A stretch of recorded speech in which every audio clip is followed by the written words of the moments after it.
నమస్తే, welcome to Andhraprabha. నేను Manaswini. America, ఇజ్రాయెల్లు అనుకున్న పనిని పూర్తి చేశాయి. ఇన్నాళ్ళు మధ్యప్రాచ్యంలో కొరకరాని కొయ్యగా ఉన్న ఖమేనీని అంతం చేశాయి.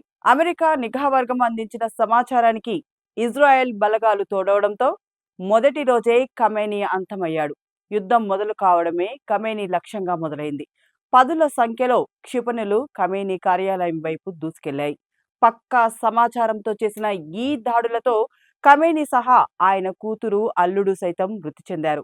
దీంతో ఇరాన్ తదుపరి సుప్రీం లీడర్ ఎవరనే విషయంపై అందరిలోనూ సందేహం నెలకొంది. ప్రస్తుతానికి ఖమేనీ తనయుడు ముజ్తబా ఖమేనీని తదుపరి సుప్రీం లీడర్గా ఎన్నుకుంటారని అందరూ భావిస్తున్నా, ముజ్తబా అంత సాహసానికి తెగబడతారా అన్నదే సందేహంగా మారింది. ఒకవేళ ఇప్పుడే ప్రకటన చేస్తే అమెరికా దళాలు ఆయనను కూడా ఇప్పుడే ఖతం చేసేస్తాయన్న సందేహాలున్న నేపథ్యంలో తదుపరి అధినేత ఎవరు, అసలు సుప్రీం లీడర్ లేకుండా చేసేలా అమెరికా ప్రయత్నాలు చేస్తోందా, ఒకవేళ అదే జరిగితే ఇరాన్ భవిష్యత్ ఏమిటి అనే విషయాలను ఈ వీడియోలో తెలుసుకుందాం.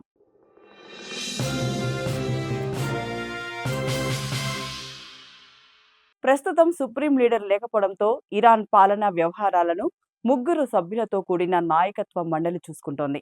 ఇందులో దేశాధ్యక్షుడు, న్యాయ వ్యవస్థ అధిపతితో పాటు మరో సభ్యుడు భాగంగా ఉంటారు.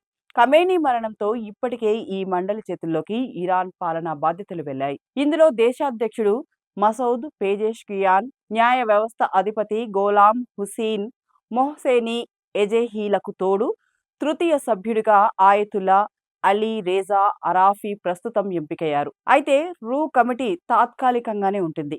కొద్ది రోజుల్లోనే శాశ్వత సుప్రీం లీడర్ను ఎన్నుకునేందుకు సన్నాహాలు జరగనున్నాయి. ప్రస్తుతం ఆ దేశానికి సుప్రీం లీడర్గా ఎవరిని ఎన్నుకుంటారన్నది ఆసక్తికరంగా మారింది. ఈ నియామకాన్ని చేపట్టేందుకు 88 మంది షియాల మత పెద్దలతో కూడిన కమిటీ ఉంటుంది. సుప్రీం లీడర్కు ఏమైనా జరిగినప్పుడు వీలైనంత త్వరగా కొత్త అధినాయకుడిని నియమించాల్సిన బాధ్యత ఈ కమిటీదేనని ఇరాన్ చట్టాలు చెబుతున్నాయి. ఇందులోని సభ్యులను ప్రతిపక్ష ప్రజా ఓటింగ్ ద్వారా ఎన్నుకుంటారు. గెలిచిన వారు 8 ఏళ్ల పాటు కమిటీలో ఉంటారు. మెజారిటీ ఓటింగ్ ద్వారా సుప్రీం లీడర్ను వీరు ఎన్నుకుంటారు. సుప్రీం లీడర్ను తొలగించే అధికారం కూడా ఈ కమిటీకి ఉంటుంది. అయితే ఇప్పటి వరకు అలాంటి తొలగింపు ఎన్నడూ చోటు చేసుకోలేదు.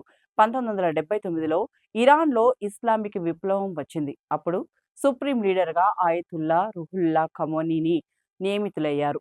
1989లో ఆయన చనిపోయాక ఖమేనీకి ఆ పదవి దక్కింది. ఇబ్రహీం రైసీ ఇరాన్ అధ్యక్షుడిగా ఉన్నంతకాలం తదుపరి సుప్రీం లీడర్ ఆయనే అనే ప్రచారం జరిగింది. అయితే 2024 మేలో హెలికాప్టర్ ప్రమాదంలో ఆయన మరణించారు. దీని వెనుక ఇజ్రాయెల్ నిఘా వర్గం మొసాద్ హస్తం ఉందని కూడా అప్పట్లో వార్తలు వచ్చాయి.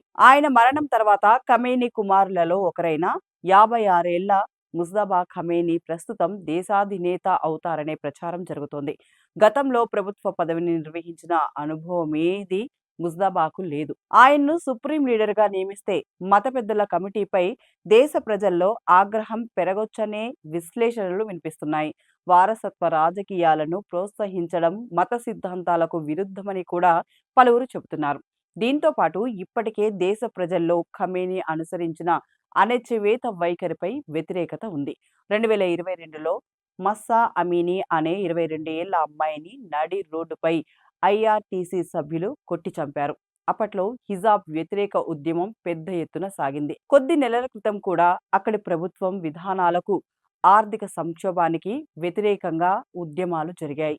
దీంతో మళ్లీ ఖమేనీ తనయుడిని ఈ పదవికి ఎంపిక చేస్తే ఖచ్చితంగా ఇబ్బందులు తప్పవని పలువురు భావిస్తున్నారు. ఇతనితో పాటు ఖమేనీకి సన్నిహిత సలహాదారుడైన హుజ్జతుల్ ఇస్లాం ముస్సెహన్ కోమి, ఇరాన్ మత పెద్దల వ్యవస్థకు నాయకత్వం వహిస్తున్న ఆయతుల్లా అలీ రెజా అరాఫీ, మత పెద్దల కమిటీ సీనియర్ సభ్యుడు ఆయతుల్లా ముహ్సేన్ అరాకీ, ఇరాన్ న్యాయ వ్యవస్థ అధినేత ఘోలాం హుసేనీ మొహ్సేనీ ఎజెహీ, మత పెద్దల కమిటీ సభ్యుడు ఆయతుల్లా హషెమ్ హుసేనీ బుషెహ్రీ కూడా సుప్రీం లీడర్ పదవి రేసులో ఉన్నారు. అయితే ఇక్కడే అమెరికా మరో ప్లాన్ వేసే అవకాశమూ లేకపోలేదు. ప్రస్తుతం ఖమేనీని చంపడానికి ప్రధాన కారణం ఆ దేశ పెత్తనం మధ్యప్రాచ్యంలో ఉండకూడదనే ఉద్దేశమే. అదే ఖమేనీ ప్లేస్లో మరొకరిని తెచ్చిపెడితే సమస్య మళ్లీ మొదటికి వస్తుంది. సో సుప్రీం లీడర్ లేకుండానే చేసేందుకు అవకాశాలున్నాయా అనే సందేహాలు లేకపోలేదు. ఈ విషయంలో అమెరికా డైరెక్ట్గా జోక్యం చేసుకునేందుకు వీల్లేదని అంటారు విశ్లేషకులు.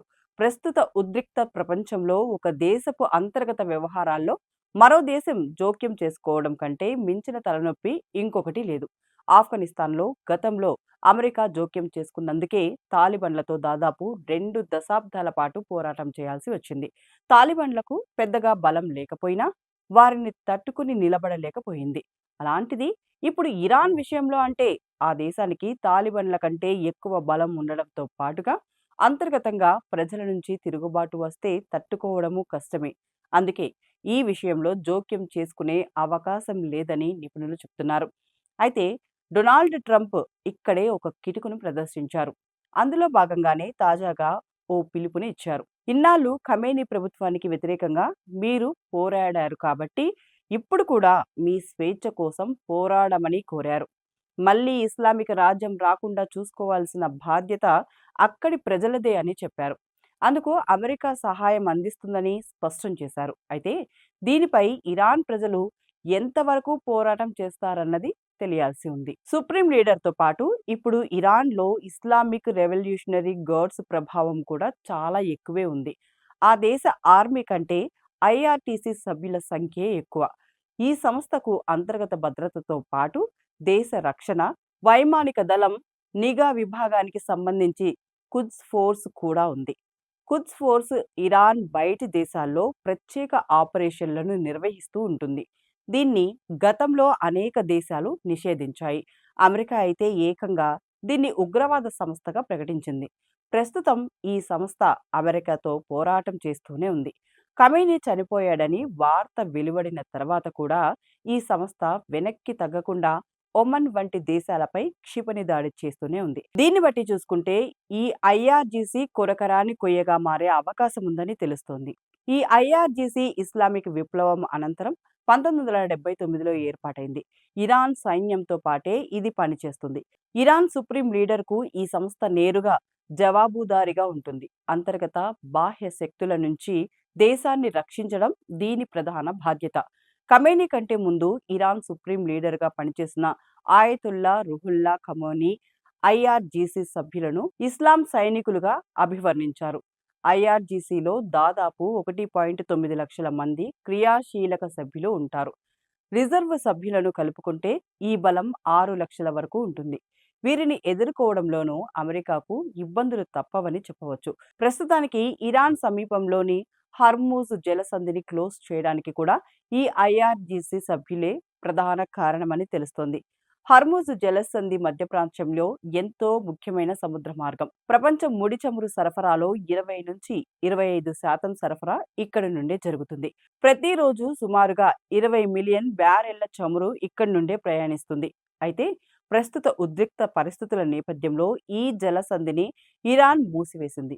దీంతో ప్రపంచ మార్కెట్లో చమురు సరఫరా నిలిచిపోయే ప్రమాదం ఉంది. మొత్తంగా చూసుకుంటే ఇరాన్ విషయంలో తదుపరి ప్లాన్ ఏమిటన్నది ఇప్పటి వరకు అమెరికా స్పష్టం చేయలేదు. ఇటు ఇరాన్లో పరిణామాలు చకచకా మారిపోతున్నాయి. తద్వారా ఖమేనీ లేని లోటును పూడ్చుకుని దేశాన్ని బలోపేతం చేసుకోవాలని భావిస్తున్నాయి. మరి ఈ విషయంలో భవిష్యత్తులో ఏం జరగనుందో తెలియాలంటే వేచి చూడాల్సిందే.